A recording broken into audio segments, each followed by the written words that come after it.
Welcome, everybody. I see lots of participants joining the meeting today. So thanks, everybody. We're so glad to have you on.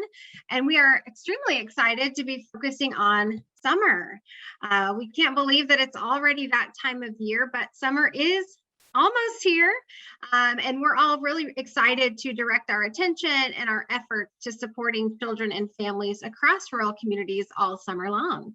So for those of you newer to our network webinars, my name is Lesley Graham. I'm the Senior Director of Community Impact within Save the Children's U.S. programs, and I'll be serving as the moderator for today's conversation in action. We have a great group of presenters lined up today to talk all things summer, as we know that the summer months represent a very critical time for children's learning. So today we'll hear from Dorothy Weintraub, Vice President of Literacy Initiatives within Scholastic, a longtime partner and friend of Save the Children, who will ground us in summer research and also share some fabulous resources that Scholastic has to offer for libraries as you all promote summer literacy and summer learning across your communities. We'll also hear from Save the Children's own Tamsyn Oakes, Senior Specialist for Community Engagement. She'll be sharing about an opportunity for libraries to get involved in summer reading challenges locally.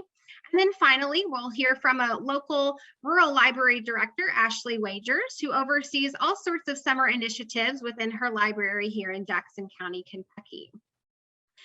On the next slide, you'll see that before we turn it over to our excellent lineup of presenters, I'd like to just follow up on a few exciting and special opportunities that we shared during our March Conversations in Action webinar and offer a quick word of congratulations. So congrats to our 17 winners of the National Library Week recognition, where we were able to award over $23,000 in funds in partnership with First Book to support all sorts of great projects and initiatives proposed, including book giveaways, Girls Who Code club projects, outdoor literacy spaces, and much more. And on the next slide, you'll also see a special congrats to our American Library Association scholarship recipients who were recently awarded scholarships to cover the full cost of registration to attend ALA's annual virtual conference this year. So congrats to both sets of Rural Library Network winners. We also hope that you were able to take part in the annual Rural College Access and Career Summit. It was just recently held last week by Partners for Education. It was a fantastic summit with a great turnout, over 500 participants, and lots of great information to share, even a special track for libraries. So we hope you all had a chance to take part in that event. For those of you that joined, you may also have seen and heard from our newest team member and a new hire for our Rural Library Network team. And today I'm pleased to introduce to you Regina Washington. Regina is our newest Rural Impact Director, housed within Partners for Education, and she will provide direct support to our Rural Library Network on an ongoing basis, as well as support various other streams of work within our broader Rural Network initiative. So she'll definitely become a familiar face to all of you over the coming months, and we're super excited to welcome Regina on board. So Regina, over to you for a few words. Excellent. Thank you so much, Lesley. I'm so thrilled and happy to be working with Save the Children, working with you, Lesley, and all the partners that are involved in this great work. As the director of Rural Impact Network, working with several networks with regards to Rural Library Network, Rural College Access and Success Network, and also working with Rural Service Network.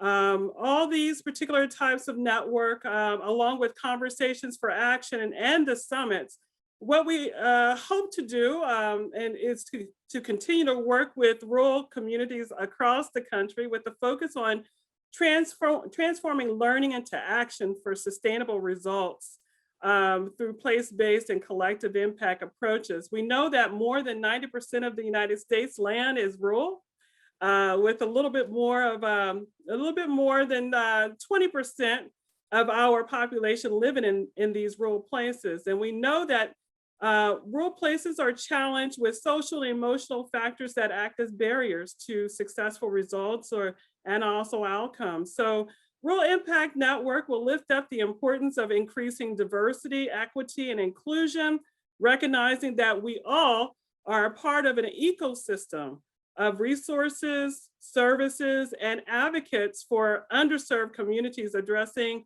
reducing, and eliminating the barriers, strengthening the collective impact support to increase solution-oriented approaches, transforming leaders to adopt best and promising practices to accelerate rural educational outcomes, and also creating strong, resilient, and healthy communities. And one way we're doing this is by increasing access to tools, resources, technical assistance, webinars and trainings, opportunities to network and exchange ideas and best and promising practices for practitioners and organizations such as yourselves. In turn, acting as a catalyst for change. Another way is building a practitioner-focused network, identifying and serving your needs through this particular network. We need your input on topics and guest speakers for this conversation for action and our summits. We'll lift up the models that are effective and show results in your local rural places through our conversations and action for action and summits. We have already started to receive feedback from you that have joined our Rural Library Network online, and we'll be sharing that link, but I believe that it'll be shared also in your chat box as well.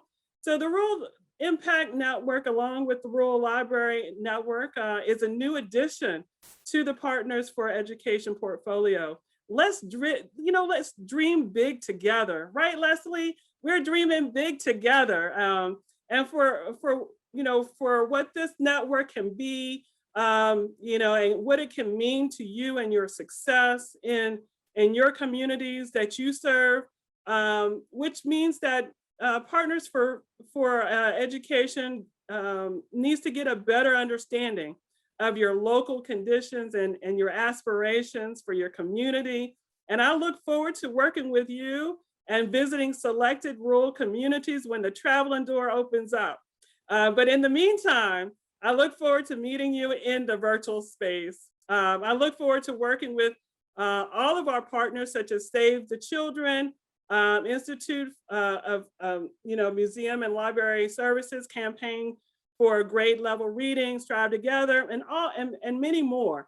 So without further ado, Lesley, thank you so much for this opportunity. I look forward to working with you in the conversations for actions to come. Excellent. Thank you, Regina. Welcome aboard, and thank you for your enthusiasm and your dedication to this work. And as Regina stated, for all of you listening in today, please continue to share your ideas, your feedback for ways that we can continue to support your needs across communities. And as Regina said, let's continue to dream big together on how we can support children and families across rural places. So we'll now move into our special presentations, and we're starting first with Dorothy Weintraub from Scholastic.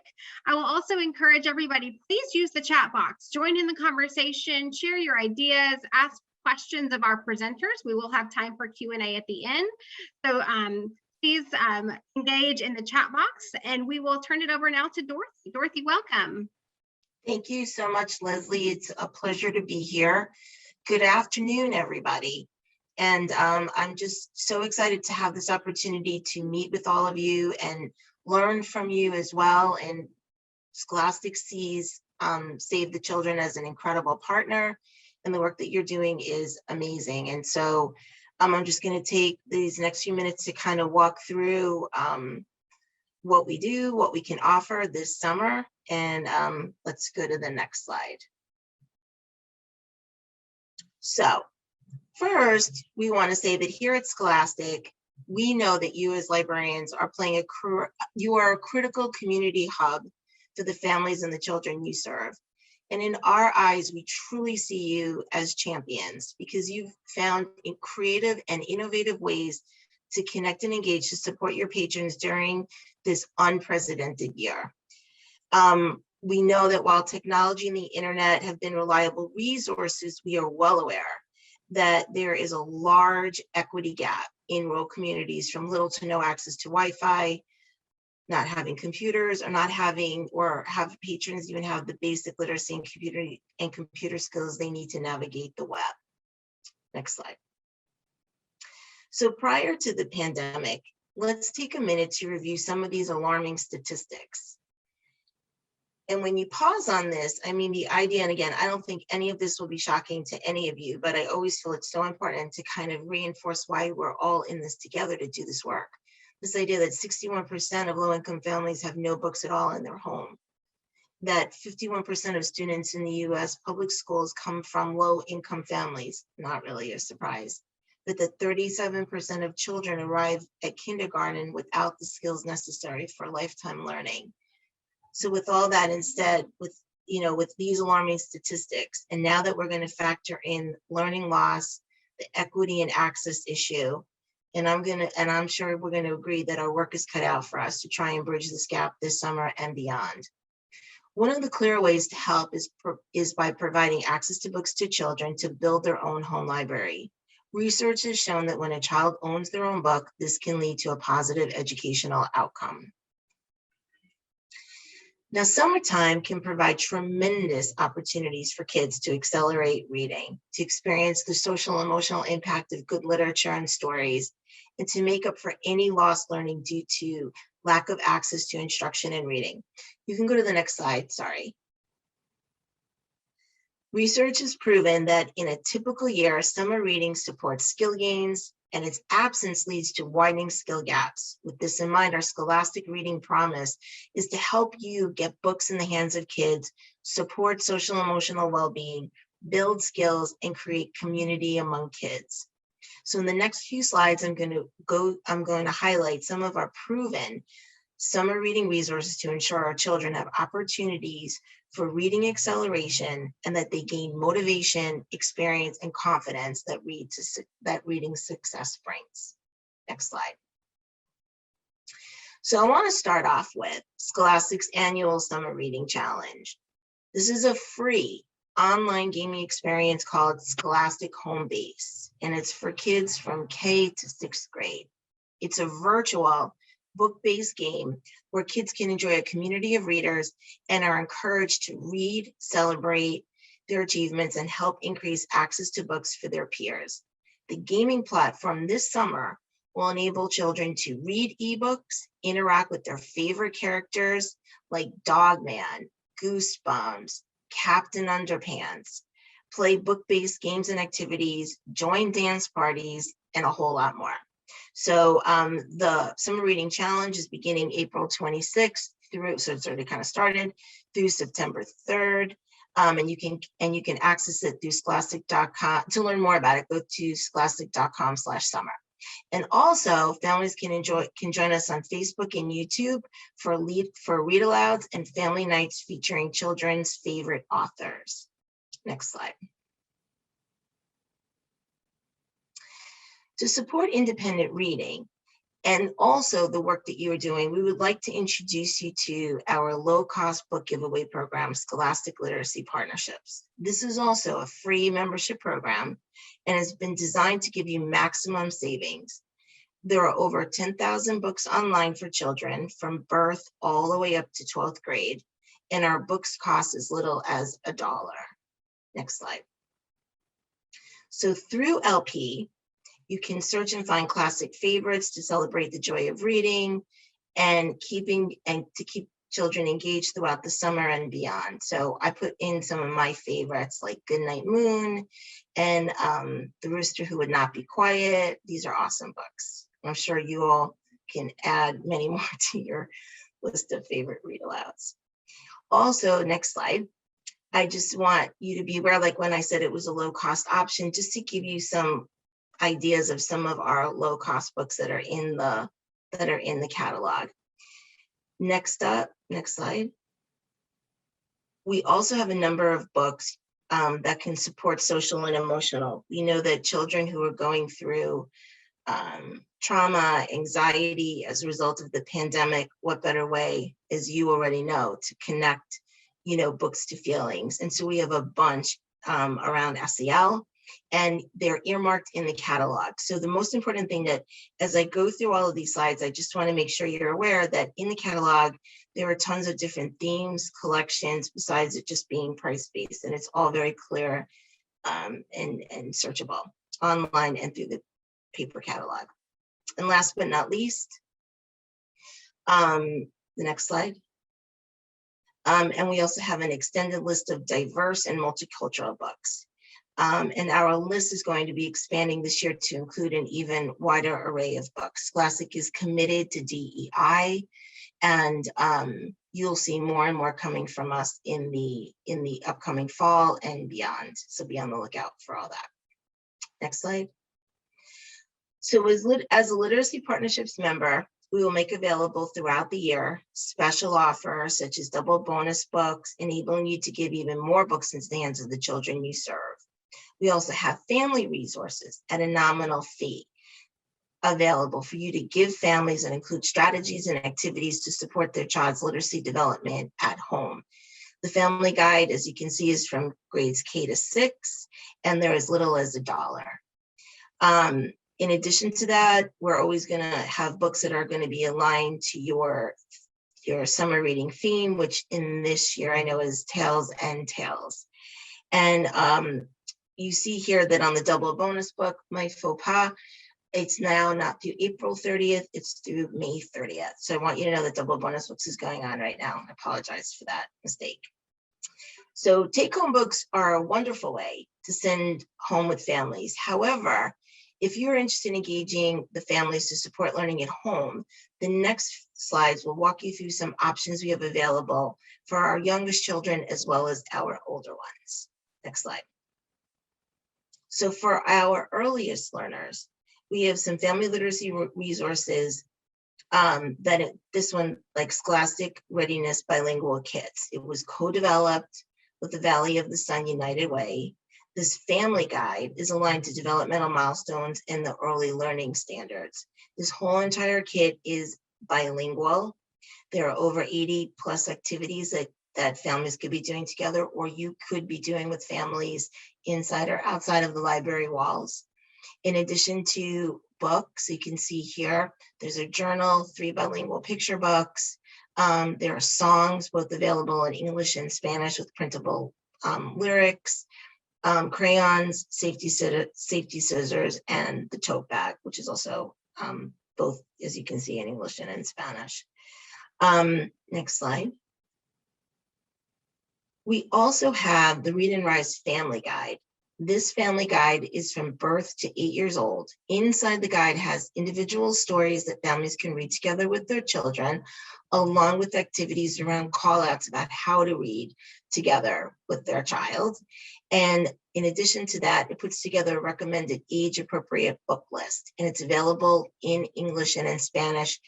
And this guide, which is a treasure of information and a real resource for families, is $5. So just want to make you aware of that. Next.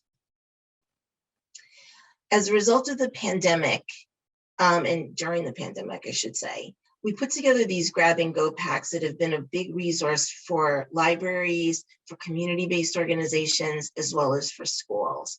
And this year, what we did, these packs go from K all the way up to 8th grade, and they're in themes. That's a little bit of a departure from last year, and these themes are all available now. Their favorite books, social and emotional, culturally responsive, and foundational skills.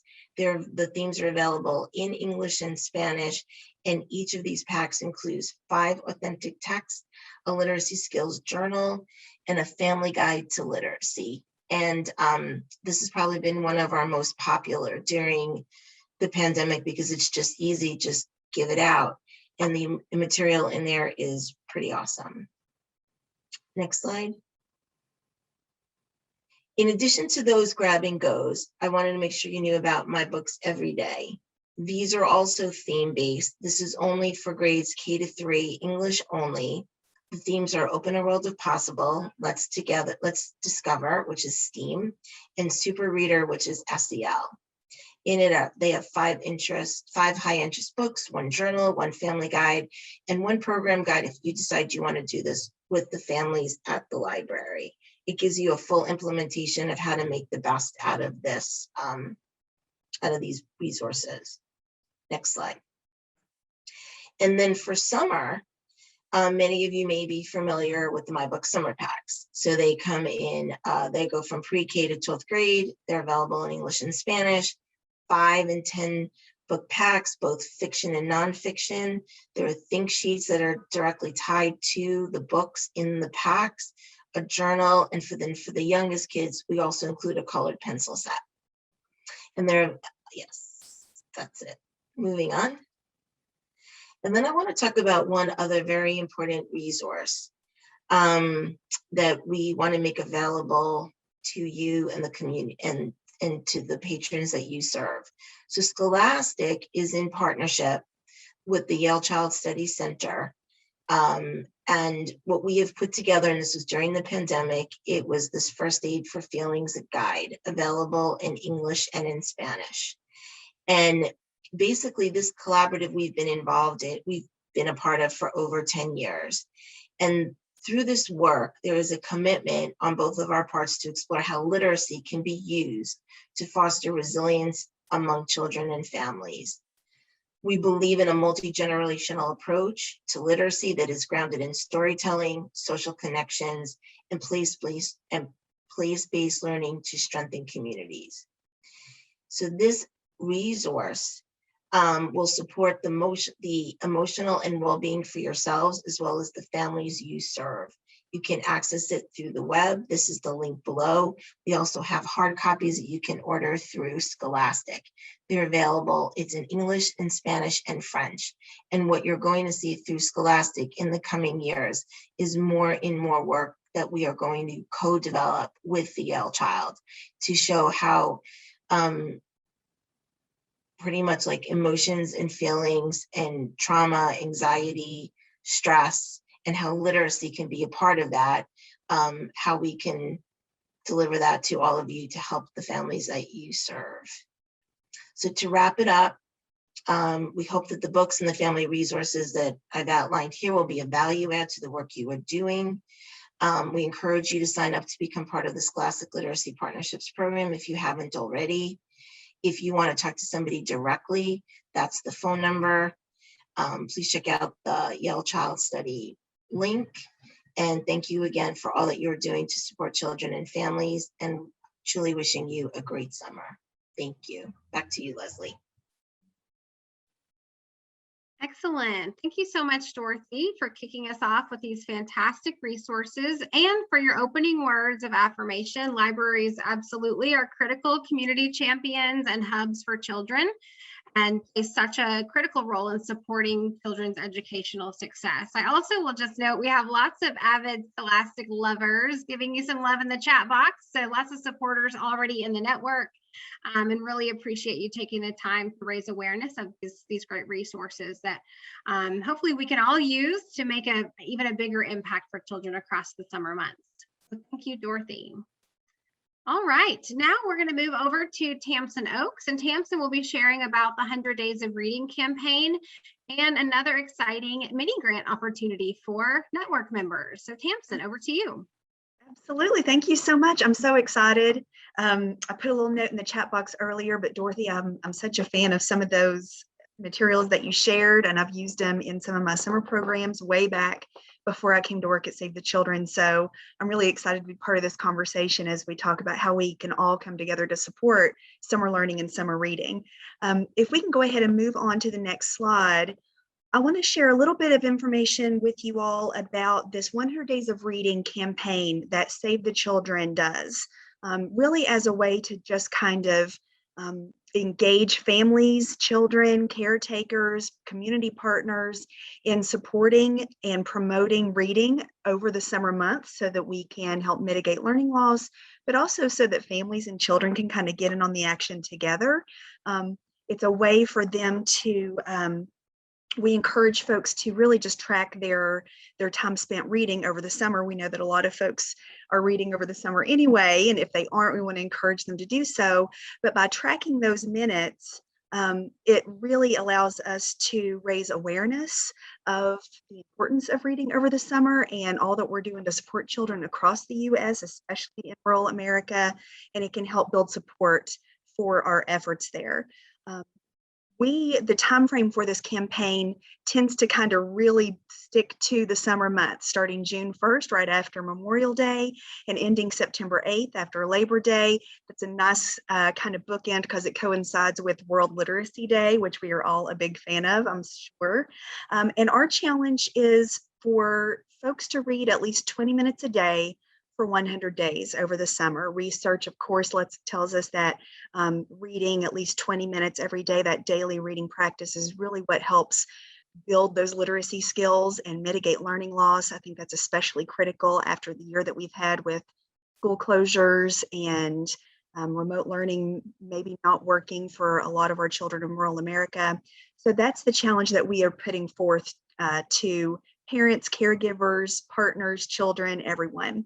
And through our challenge, what we kind of accept, because we do want to make sure that no child gets left out of this challenge and that this is a thing that families can do with each other, we figure it's fine for children if they want to read on their own, but they can also read to someone, they can read with someone, or they can be read to as a way to promote families reading to their children.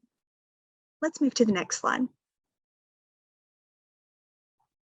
So I think it dovetails really nicely with what Dorothy had mentioned earlier about the Scholastic Reading Challenge, because we want this challenge to really be a way. We know that there's already a lot of fantastic reading programs going on in our communities, and we didn't want it to be an either or situation. We just wanted to be able to say, hey, wouldn't it be great if we could somehow track all of these fantastic reading and learning programs that are taking place in all of these different communities as a way to pull all of our efforts together and really raise awareness of the importance of summer reading and everything that's taking place in these rural communities to support that endeavor.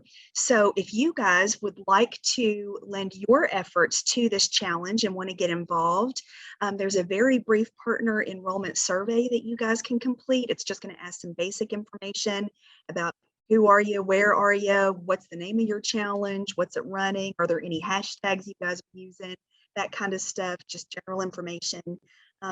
And you guys can promote this challenge in your communities by making sure that folks have access to reading logs, collecting and tallying the minutes and the total participants that are participating in the challenge, distributing some incentives, and then submitting that data, sharing success stories, sharing some photos with us through kind of a link that leads to a monthly data report or a way to gather that information, I guess, from our partners. And we know that a lot of you guys are probably already doing this in your communities, but we did want to make available to you guys something that's exclusive to our Rural Library Network members. We're offering mini grants, scholarships of up to $2,500 to support a reading challenge that is maybe already in existence, or to help establish a new reading challenge. It could go either way. If you are interested, if that's something that you would like to participate in, that you would like to submit an application for, we ask that you submit that by May 15th. It is a fairly brief application, and there's a link here in the slide deck that you can see that you can go to submit your application. When you guys get this slide deck, all of the links will be embedded in there. And I think we might also be able to put some of these in the chat box. And then if you are awarded, we'll follow up with you regarding some any other kind of information that we need or paperwork that we need to process payment. The other thing that we would encourage everyone to do as a way to get involved is, if there are other local reading challenges or learning programs in your community, to get involved with that and see if there's a way for you guys to partner on with that group or that organization or that initiative, or to piggyback. I am a big fan of this collective impact approach where if we're all working together, we are able to accomplish more rather than everyone having their own little thing that they're doing. And so I would encourage you guys to reach out to some folks to see what initiatives or efforts are maybe already taking place. Maybe there's a 21st Century Community Learning Center doing some summer learning programs in your community. Maybe there's a faith-based organization that's going to be doing summer tutoring or vacation Bible school, and you guys might engage them in a summer reading challenge that you guys are hosting. If we want to move on to the next slide. These are some of the things that we have learned from you guys and from some of our other partners, some best practices and implementation to really kick it off in a big way and get it started. We find that kids and families really enjoy getting involved in these things when we make a big deal out of it, when it's a big community, a big honking effort across the community, right?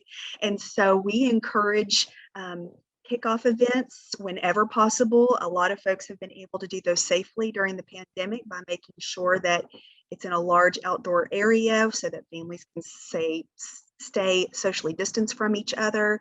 I've also seen some really cool virtual events take place. We've seen some local mayors make proclamations declaring it the Summer of Reading or kicking off the reading challenge and encouraging children, families, partners, everybody in the community to really promote reading across the summer months. And I know I've also been in some communities where I've seen some really great signage on local businesses, on the local schools, on the public libraries, encouraging kids and families to read over the summer months and to track their minutes read as part of the challenge. So that's really cool. I think, you know, it's great if we can put it on our own buildings, but it's even better when we can engage other partners in supporting that work as well, which leads us perfectly into our next talking points. We've seen some great partnerships with local businesses where they have really worked to support different summer reading challenges or summer reading initiatives. They've agreed to put posters in their windows. They've agreed to have reading logs and flyers for families sitting beside their cash registers so that when families come in, they say, hey, did you know about this reading challenge? Here's how you can participate. Here's all you've got to do. And in a lot of cases, they've even agreed to be a hub where families can bring their reading logs. We know that in rural communities, especially in low-income communities, transportation is so often an issue. So rather than making those families get to a library or get to a school, we've worked with where the families are already, gas stations, grocery stores, churches, that kind of stuff, and made those local community hubs where they can pick up a reading log or drop off a reading log, and then the host goes around and collects them. And that has worked out really well for making sure that all families who want to participate can participate. You see some great photos there of some of the challenges and some of the things that we've seen in the past, some prominent signage, getting the local media and utilizing social media as a way to promote not only the challenge itself, but also the participants in the challenge in a way to kind of lift them up and give them their kudos.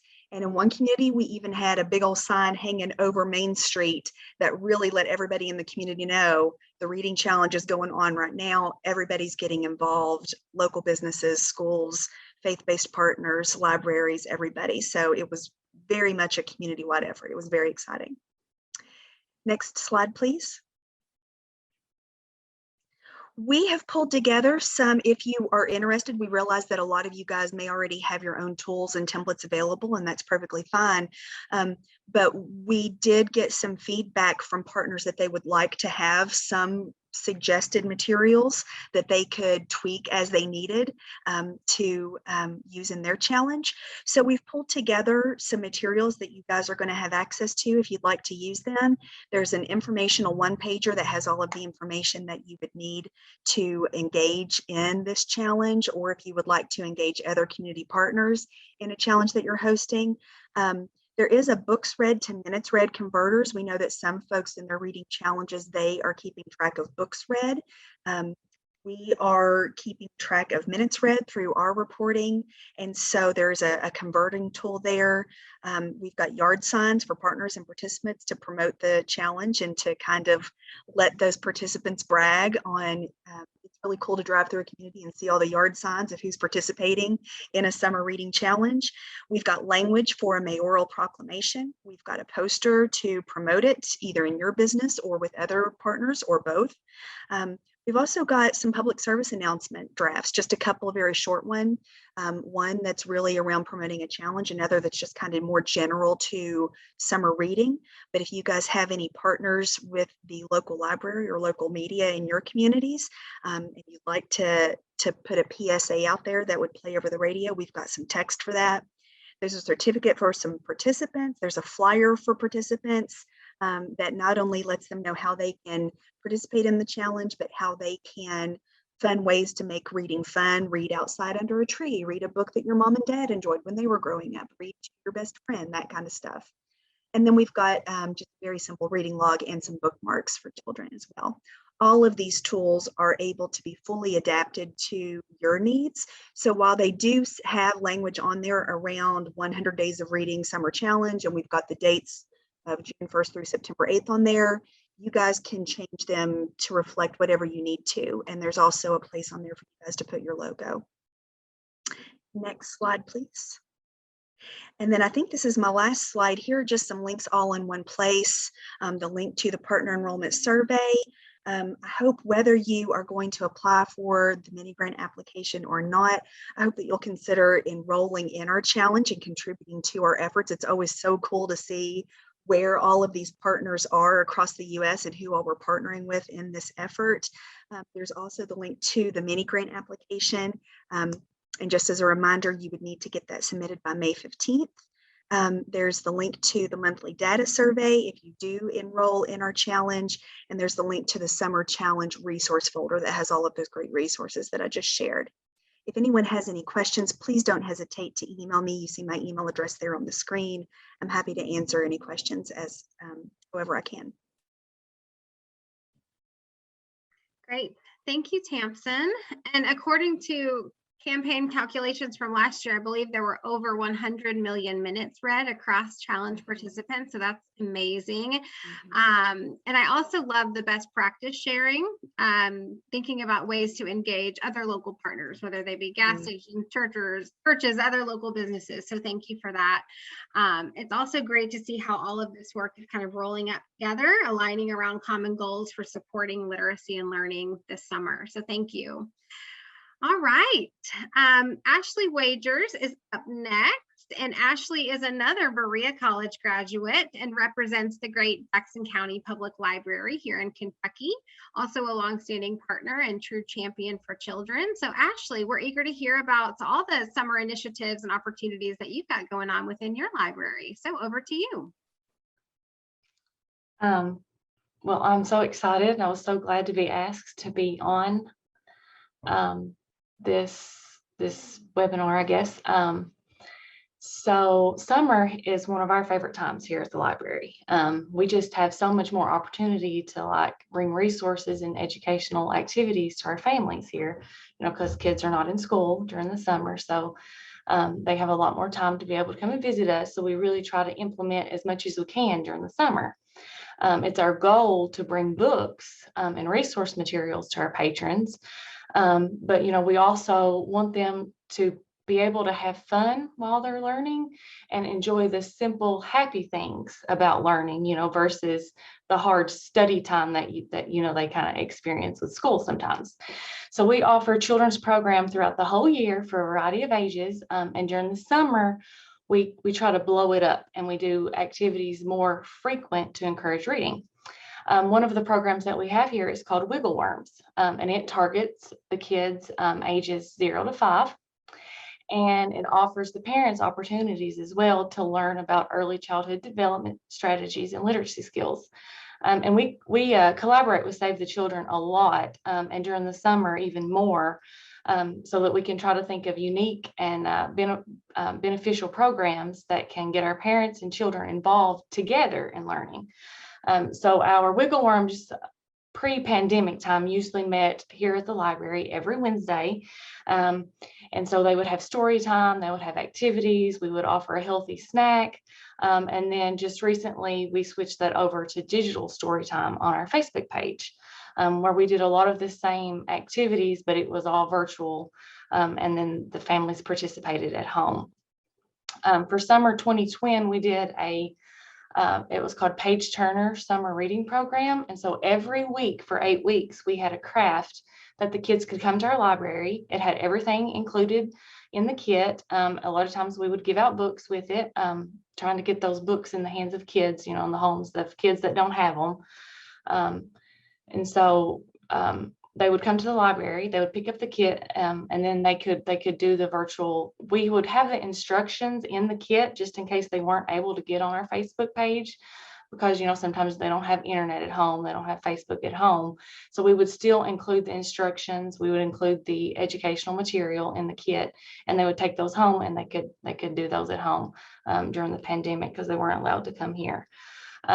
We also did several drive-through events where we would have their favorite princess dressed up, and we had live dinosaurs, we had fairy tale characters, and they wouldn't have to get out of the car. They would drive through our parking lot. We had books to give away. We had school supplies to give away. At one of our storybook drive-throughs, we had the Charlotte's Web. The entire cast of Charlotte's Web, including the pig, was there for the kids to drive through. And so we would give out books, we would give out school supplies, we gave out food to try to help, because a lot of the kids weren't going to school at the end of the year last year. So we tried to help with that as well. And so another thing that we did was the reading challenge. We partnered with Save the Children on that. We used the funds for prizes at the end of our reading challenge. And the way that worked was that we set goals throughout summer. And when they got to a certain goal, and the goals were based on how many minutes that they read, so that all age levels could participate in that. And, if you had a 2-year-old who couldn't read, the parent could read to their children. To encourage that literacy learning. And so when they got to the goal, they'd come to the library and pick up a prize. And we had more participants last year than we've had the 2 or 3 years running ahead of the records that I have contacted. We had an increase. So we're going to mimic that same challenge this year. Last year, we had 151 participants ages 0 to 15, which is really good in our small town.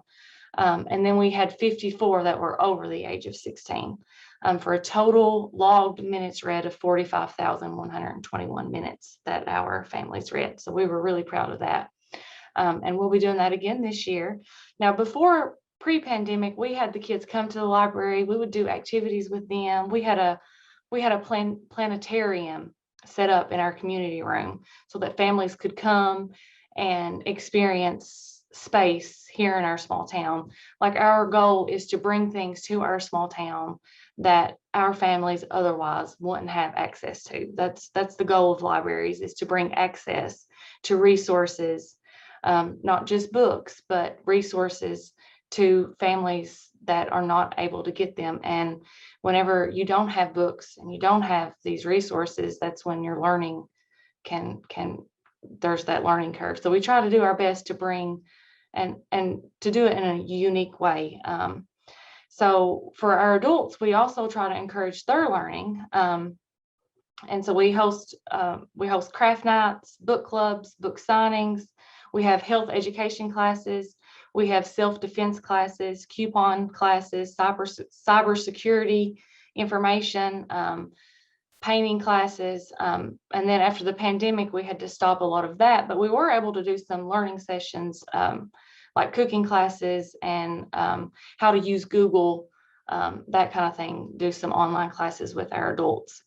Another service that we use, especially for our children during the summer, is our bookmobile. So our bookmobile goes out. It's like a mobile library that goes out to our community. So it brings the library to them. So during our summer reading program last year, our bookmobile was able to go to all of our summer food distribution centers for the kids, the summer feeding program.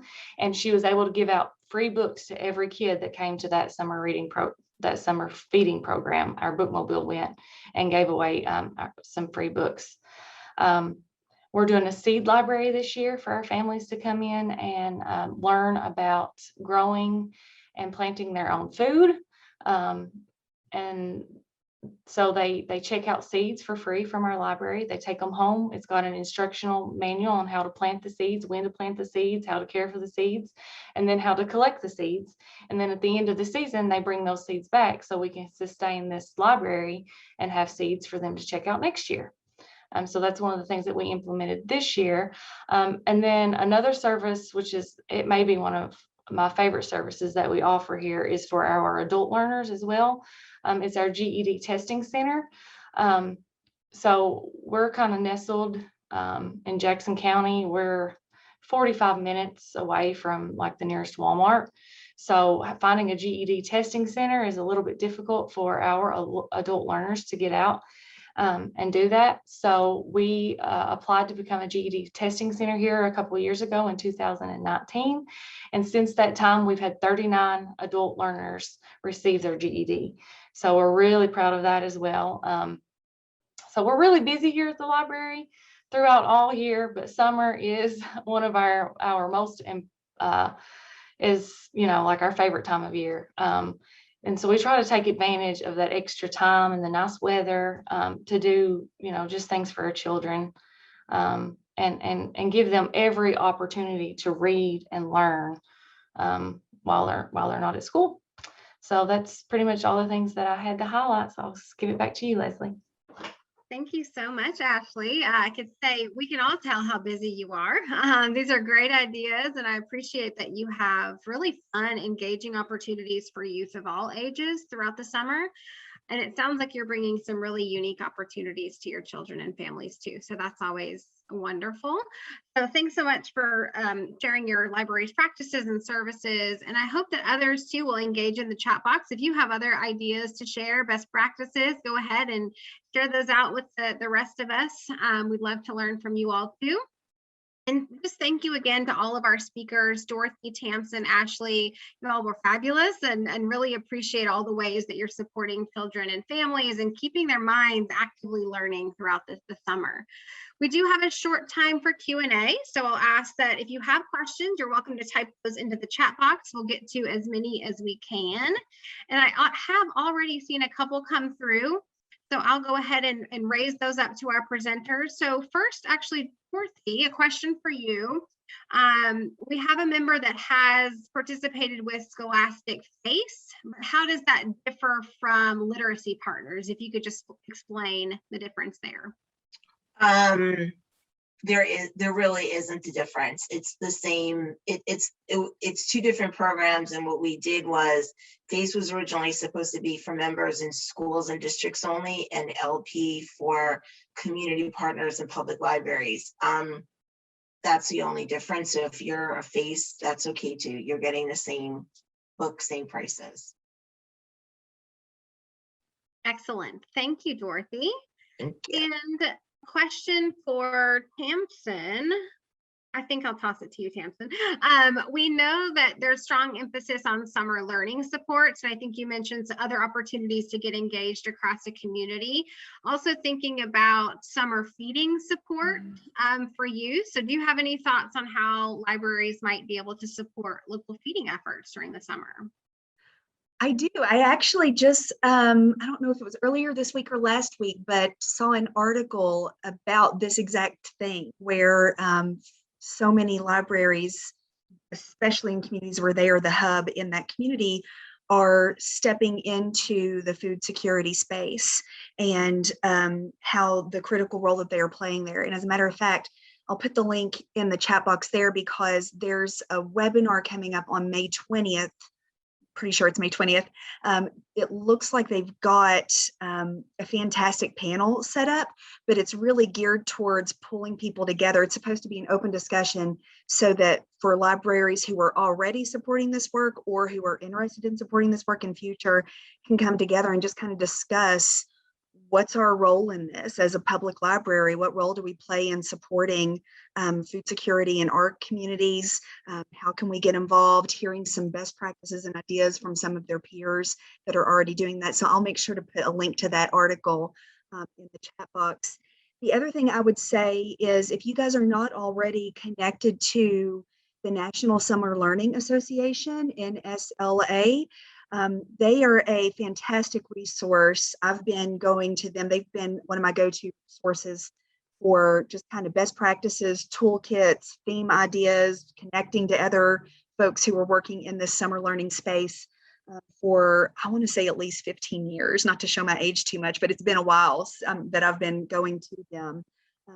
They every year really do a great job of promoting kind of National Summer Learning Week. It's in July, and they have a website that has just a ton of fantastic toolkits for engaging families, engaging partners, doing outreach through social media or local media. They've got language that you guys can use. They've got graphics that you guys can use to promote your activities, or if you want to register, if you're doing some summer learning activities and you want to register your events so that you can kind of broadcast that. So just a lot of great resources. I won't go into all of them, but I'll put that link to their website in the chat box here in just a second as well. Fantastic. Thank you, Tamsyn. And thanks in advance for sharing those links. That'll be super helpful for folks. Okay, Ashley, a quick question for you, and maybe actually it's twofold. One, interest on the GED services. So you happen to know how you register to become a GED testing center? So that's the first question. And then another related to the seed library. And will the seed library circulate throughout your library system? Okay, yeah, sure. The GED Testing Center, to become registered for that, you apply through Pearson VUE. They are the ones that give you that license. And so you're not responsible for like signing up tests or anything like that. You don't give the test, you're like a proctor. They just come to you, you take a little training, and then you take a little test. And then when you pass that, you can take it as many times as you want to. And it's open book, so it's not difficult.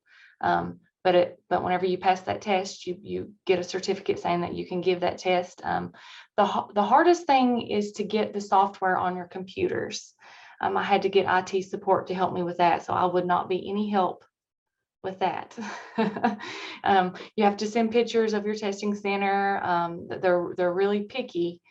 It's a major test, so there's a lot of responsibility with that. You have to have it set up just so. And then we had to have a camera on it so that it could be visualized, but you go through Pearson VUE to get that set up if you want to do that. And it's open. You don't have to be a library to offer that service. And then the next question, seed library. So this year I had to purchase our seeds, and you purchase all heirloom seeds. That way that the seeds can be collected. So they come into the library and they select. We have a limited number of seeds that they can select, just so that we don't, someone doesn't come in and take all of our seeds. But whenever you take the seeds, you fill out a seed log, and so you kind of become a member of our seed library, just like you would get a card for the book circulation of the library. You fill out a membership to the seed library. And so then you write down what seeds that you take, and the date that those seeds were collected from the library. Then you take those home and you plant them, you grow them, and then at the end of the season, you harvest the seeds and you collect the seeds from the plants that you grew with the seeds that we have, that we let you borrow. And so you collect those seeds, put them in a little seed envelope that we provide. Then you bring those seeds back to us and we freeze them and keep them through the winter. And then in springtime, again, we get all those seeds back out and put them back in our seed library to be checked out by you or somebody else. You'll usually get a lot more seeds than you need. So hopefully the goal is to develop seeds that are adapted to the soil in this environment. So it's a very local, sustainable kind of idea that goes into that, and educational, so that people can learn to grow their own food and sustain. So that's how that works. That's amazing. Thank you, Ashley. I didn't realize we would all be learning so much today on so many different topics. So thank you, Ashley, and thank you everybody for your great questions and for our presenters for their excellent presentations and thorough responses to all of your questions. I will say I always have loved summer. It's one of my most favorite times of year. I used to be a summer camp director, and now I'm just more and more excited every day about summer, even than I was before. So great energy, great ideas. Thank you all so very much. Also, just as a reminder, we will post a recording of the webinar on the Rural Library Network website. We posted that in the chat box too, so it's easily accessible. We also want to invite everybody, as Regina mentioned, to please register for the network. We're trying to better formalize network membership, expand the services and offerings that we're providing to members. So we love that you've all been a part of these conversations in action, but ask that you do take just 5 minutes and go ahead and register via the link on the screen. We'll also stick that in the chat box. Registration will, of course, continue to be free, but we'll ensure that you have access to other opportunities, communications, etc., beyond just our monthly webinar offerings. On the next slide, we also want to highlight our next Conversations in Action in June. That webinar will be facilitated by Regina Washington and will feature speakers who share information, resources, and ideas around effective collaboration models between libraries and STEM programs. So if that piques your interest, please hop on and participate next month. Also wanted to quickly mention the ALA annual conference. It's a wonderful learning opportunity. If you haven't yet registered to attend, we would encourage you to do so. All right, everybody, thanks for joining today. We are right on time. Lots of great information packed into today's webinar. If you have questions that come up afterwards, please don't hesitate to reach out. We will be following up with some email communications with some important links and follow-up information, as well as the contact information for our presenters if you have any questions or need any other support. So thanks everybody for joining. Best of luck with all of your summer initiatives that you have planned, and we will see you next month. Thanks so much.